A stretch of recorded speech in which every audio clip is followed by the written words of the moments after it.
Bonjour et bienvenue sur cette nouvelle vidéo. Nous en sommes à la leçon numéro 58.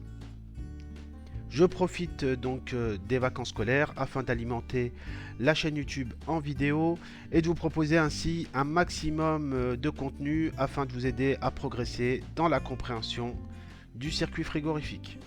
L'objectif à court terme, c'est d'arriver le plus rapidement possible à la leçon 100. Donc ça fera 100 vidéos et l'idée c'est de mettre en place les notions de base et de vous proposer justement une bibliothèque ressources qui va vous permettre de comprendre et de pouvoir progresser. L'objectif à long terme c'est de vous proposer aussi des vidéos de niveau 2 et donc là on pourra aborder des installations de type CO2 qui est un fluide qui revient à la mode. On pourra parler aussi de l'ammoniac, des installations biétage à injection partielle, à injection totale, mais aussi des installations en cascade par exemple pour pouvoir descendre à très basse température. Donc je me reconcentre sur l'objectif de notre vidéo. Donc là ici on termine un petit peu la séquence sur le pressostat. Et ici donc on va aborder le pressostat HBP, on l'appelle aussi le pressostat mixte. Donc, le pressostat mixte, le pressostat combiné, réunit toutes les possibilités des pressostats BP et HP. Et donc ils permettent d'assurer en particulier la sécurité côté HP et aussi la sécurité côté BP. Donc on va retrouver à l'intérieur des contacts électriques qui vont basculer en fonction des consignes que l'on va régler au niveau de notre appareil. Alors pour pouvoir continuer dans de bonnes conditions, je fais un tout petit rappel sur le fonctionnement du pressostat BP et ensuite sur le pressostat HP.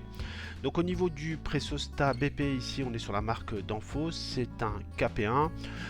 On retrouve ici deux échelles graduées. Donc on a le cut-in qui est la valeur d'enclenchement du compresseur, c'est-à-dire que la valeur qu'on aura réglée à ce niveau-là grâce à la vis qui se trouve au-dessus va permettre au contact qui est à l'intérieur de l'équipement de basculer et ainsi d'alimenter notre compresseur. Donc ici l'enclenchement est réglé aux alentours de 3 bars.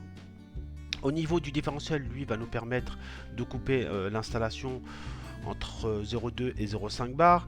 Donc prenons 0,5 bar par exemple. Donc si je veux couper mon installation à 0,5, je fais tout simplement 2 moins 0,5 et j'aurai ma valeur de différentiel. Donc on est aux alentours ici, vous voyez, de 1,5, ce qui représente donc la différence entre la coupure et l'enclenchement. La vis de réglage du différentiel se trouve aussi en partie supérieure. Donc on a une petite plaque ici qui vient protéger votre réglage une fois la mise en service réalisée. Donc on retrouve ici un pressostat HP de la marque Danfoss toujours, c'est le modèle KP5. On le reconnaît aussi assez facilement grâce à l'échelle ici qui va de 8 à 32 bars. Alors que pour le BP, l'échelle allait de 0,2 à 7,5 bars. Alors que règle-t-on exactement sur le pressostat HP? On règle tout simplement le cutout. Le cutout, c'est la coupure du compresseur. Lorsque la pression côté HP est trop importante, il faut donc couper et mettre en sécurité notre machine. Donc pour déterminer la valeur, donc il y a une méthode simplifiée. Je prends ma température de condensation lorsqu'on est sur un condenseur à air. En France, bon, généralement, on a une condensation qui se trouve aux alentours de 45 degrés. Je fais 45 plus 15, ce qui me fait une température maximale de condensation de 60 degrés. Donc ensuite, il ne me reste plus qu'à faire la relation pression-température en fonction du fluide qui est contenu à l'intérieur de mon installation. Et donc j'en déduis la pression que je vais régler au niveau du cutout. Donc moi, au niveau de la leçon numéro 57, j'avais précisé la méthode de calcul du point de coupure avec la norme européenne. Donc alors pour régler la valeur de consigne ici du cutout, on a la vis qui se trouve en partie supérieure, je l'ai dit tout à l'heure, mais on a aussi la gâchette verte de réarmement. Lorsque l'installation coupe à cause donc d'un défaut HP, Donc l'intervention d'un technicien est indispensable pour pouvoir donc déjà remettre l'installation en route en enlevant donc le défaut et en appuyant sur la gâchette verte, mais surtout pour pouvoir analyser le défaut. Donc souvent ça peut être un condenseur qui est encrassé ou un ventilateur qui est HS. Donc on retrouve ici le tableau de chez Danfoss avec les différentes possibilités qu'on le retrouve chez ce fabricant. Donc déjà on peut voir ici que nos pressostats, qu'ils soient HP, BP ou combinés, vont fonctionner avec pratiquement tous les fluides. On a même les derniers fluides de la famille des HFO, donc le R1234YZ, le Z2, etc. Donc on pourra en dire un mot un peu plus tard sur les fluides, puisque c'est des fluides de type A2L, donc ils ont certaines spécificités. Donc on retrouve par contre aussi donc tous les fluides qu'on a l'habitude d'utiliser, hein, les 407, 404, R134, etc. Donc au niveau du tableau de façon un peu plus précise, il faudra développer un peu votre anglais technique.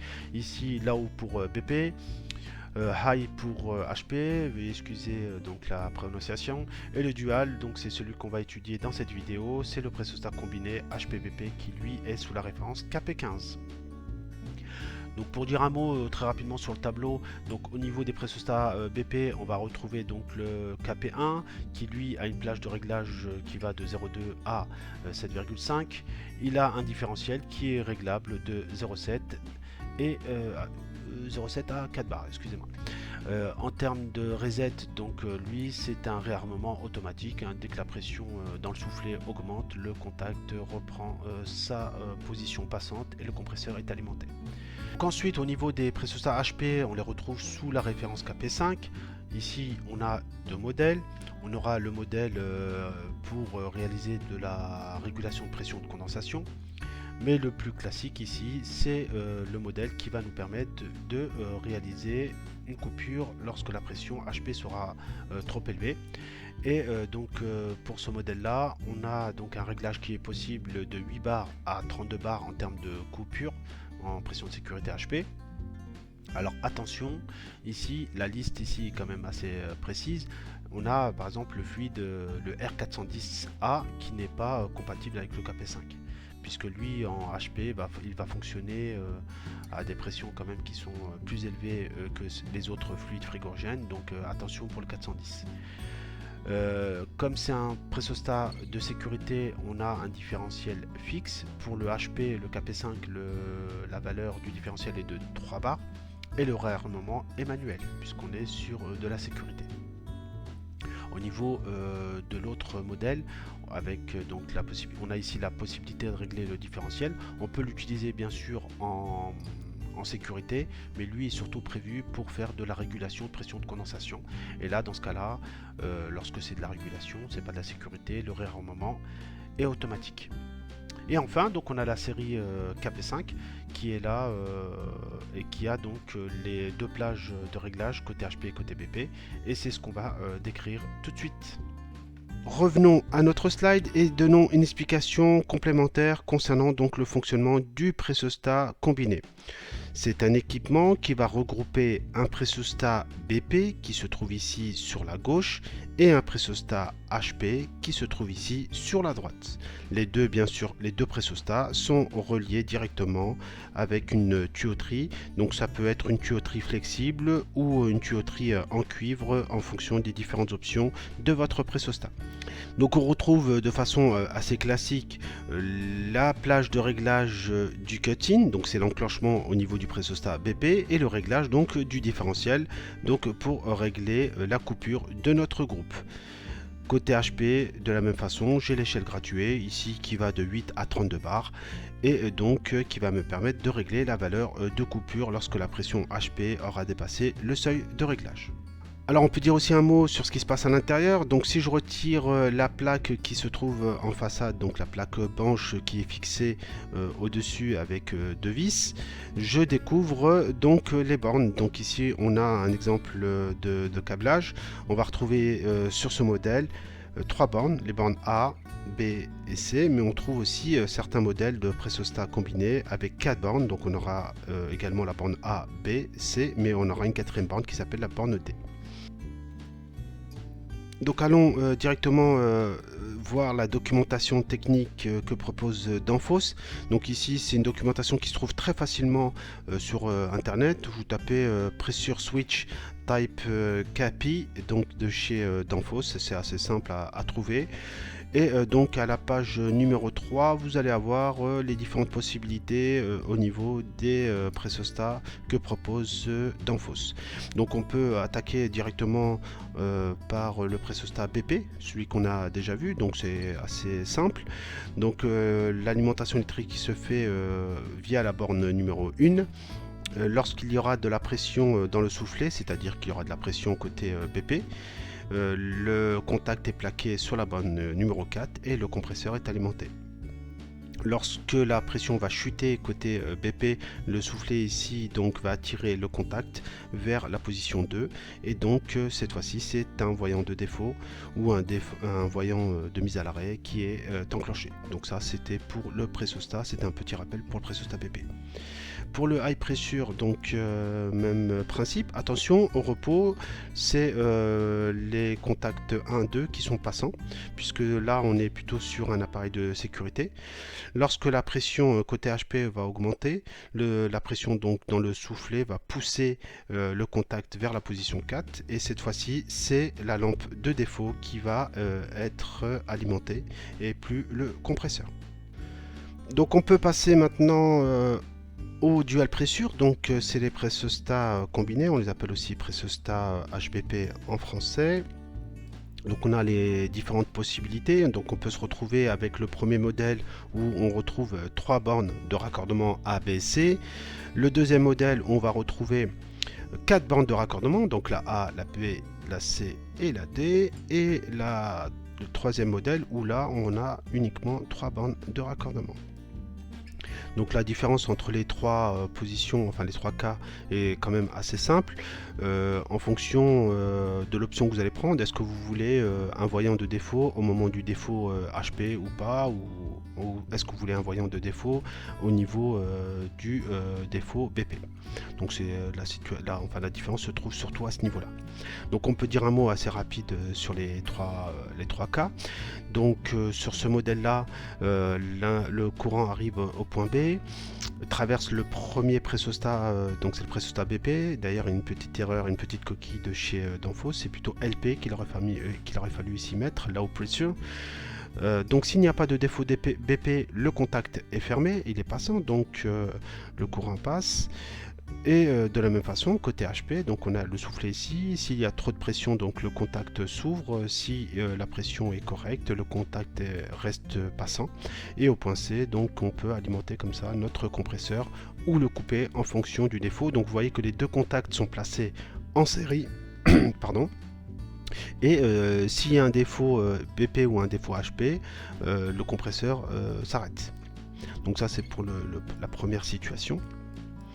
Donc pour ce modèle, on se retrouve avec un LP signal, donc c'est-à-dire qu'on va avoir un voyant qui va indiquer une coupure au niveau de la pression BP. Donc là, on reconnaît l'arrivée qui est au point A. Donc le courant traverse ici. S'il n'y a pas de défaut BP, le contact est passant par en haut. Et on se retrouve aussi côté HP sur un autre contact. S'il n'y a pas de défaut HP, le contact est passant et le point C donc permet l'alimentation du compresseur. Donc vous avez bien compris que l'ouverture d'un des deux contacts coupe l'alimentation du compresseur. Alors sur ce modèle ici, on a un voyant sur la BP, donc s'il y a un défaut côté BP, donc le soufflet ici, la pression dans le soufflet va diminuer, et donc le contact va être attiré vers la position B, et donc le compresseur ne sera bien sûr plus alimenté, mais par contre on va alimenter cette fois-ci un voyant de défaut ou de mise à l'arrêt du groupe. Alors pour la dernière situation, donc là on a deux lampes de signalisation, une côté BP et une côté HP. Donc les deux contacts sont encore mis en série, donc on voit bien que lorsqu'il n'y a pas de problème, le courant traverse en passant par A ici au milieu, moi je l'appelle X, et sort en C et va donc alimenter ici notre moteur de compresseur. Donc si on a un défaut BP, donc la pression dans le soufflet BP va diminuer et le contact va être plaqué sur B. et donc là on alimente un voyant de défaut ou un voyant de mise à l'arrêt du groupe, et donc bien sûr le compresseur n'est plus alimenté. De la même façon, si côté HP j'ai un défaut HP, donc la pression dans le soufflet va bien sûr augmenter. Donc on a ici le contact qui va s'ouvrir, donc notre compresseur ne sera plus alimenté. Par contre, on a un deuxième contact ici qui va venir se plaquer, et là on a ici le courant qui est passant vers la lampe de défaut, cette fois-ci côté HP. Donc voilà les différentes possibilités qu'on a au niveau du pressostat HBP. De façon un peu plus concrète, je vous propose ici une photo que j'ai trouvée sur le site hygienieclimatique.com, que je remercie au passage. Il a un site internet qui est très bien fourni en informations, mais il a également des vidéos sur YouTube qui apportent vraiment une dimension dépannage et maintenance qui est très intéressante. Donc je vous le conseille. On retrouve ici le pressostat combiné HBP avec nos bornes de raccordement. Donc là on se retrouve avec le cas où il y a 4 bornes, donc la borne A, donc c'est la borne où arrive où alimenter donc notre pressostat. Ensuite, donc s'il n'y a pas de souci, les bornes AC donc sont passantes, donc dans la mesure où on n'aura pas de défaut côté BP ni de défaut côté HP, donc si on a 220 volts qui arrivent au point A, on aura 220 volts au point C. Par contre, si on a un défaut BP, le contact ici côté BP va basculer vers le point B, et donc on n'aura plus de 200 volts sur la borne C, mais on aura du 220 volts sur la borne B, et donc on peut récupérer cette tension pour aller donc alimenter une lampe d'arrêt ou une lampe de défaut côté BP.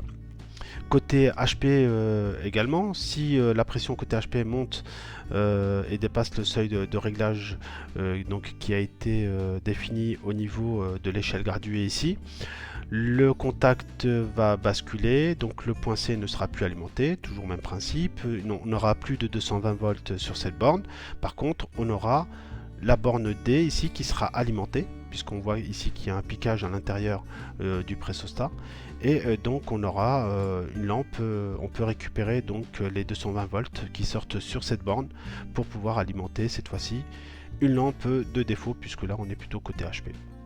Alors on peut ajouter deux petites choses, donc on retrouve en partie supérieure la gâchette de réarmement lorsqu'on a un défaut HP. Donc on voit bien ici que lorsqu'on appuie sur la gâchette verte, on a un petit bitonio qui vient et qui réarme le pressostat. Autre chose très importante, le pressostat d'une façon générale, qu'il soit BP, HP ou combiné, c'est une pièce métallique, il est obligatoire de la raccorder à la terre. Donc c'est pour ça qu'on a ici un emplacement qui est prévu à cet effet. Donc on peut revenir à notre slide et poser des valeurs numériques au fonctionnement de notre pressostat combiné. Donc vous avez bien compris que dans le même appareil on a deux parties, une partie BP et une partie HP, donc on aura deux graphes de fonctionnement qui seront complètement indépendants mais liés électriquement. Alors au niveau du graphique fonctionnel, donc on a bien sûr la position des contacts en ordonnée, donc on a AX, le X que j'ai rajouté qui n'est pas présent sur la doc d'Enphos. Donc AX, le contact est passant et donc peut alimenter donc la partie HP. Donc AX passant, et AB, si le contact est passant sur AB, c'est plutôt le voyant de défaut ou de mise à l'arrêt de l'installation qui est alimenté. Donc faisons un cycle de fonctionnement. Donc en rouge, lorsque la pression est inférieure à 3 bars, le contact est passant entre A et B. Et lorsque la pression aura dépassé le seuil de réglage du cut-in, donc ici pour notre cas c'est 3 bars, donc on a 3 bars en pression d'évaporation, le contact bascule de la position AB vers la position AX. Donc ici il passe sur ON. De la même façon, lorsque la pression va diminuer, cette fois-ci on est sur la droite bleue.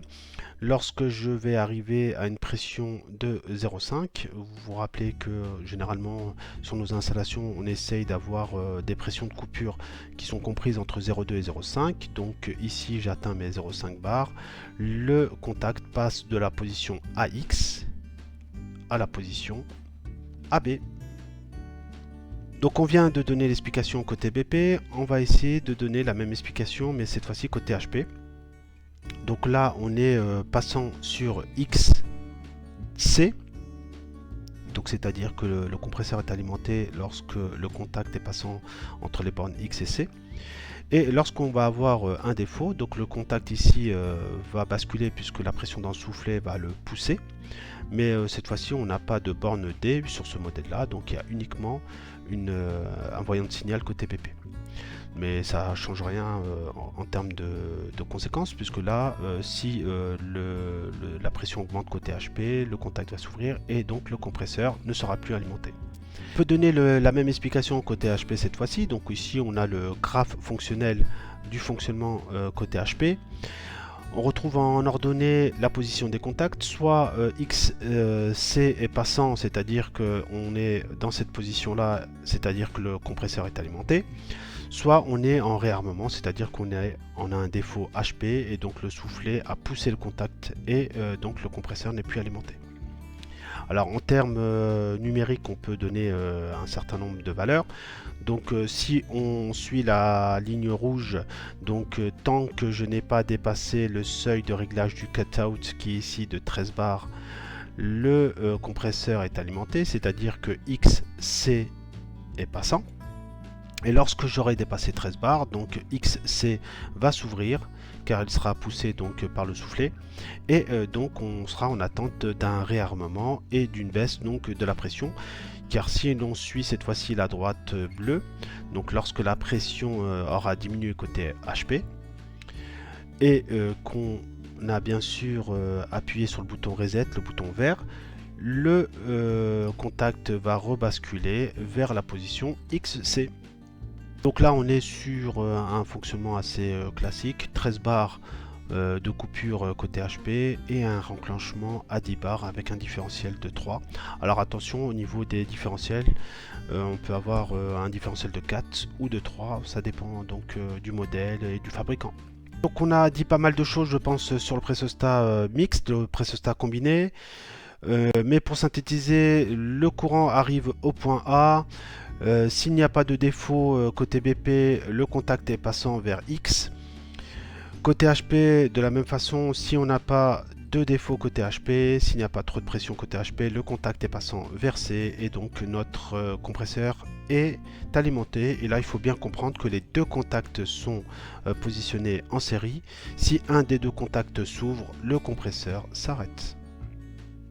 Donc ça sera tout pour cette vidéo, j'espère que ces explications vous ont été profitables. J'enchaîne très rapidement avec une vidéo sur le thermostat et aussi sur la régulation thermostatique et la régulation up and down.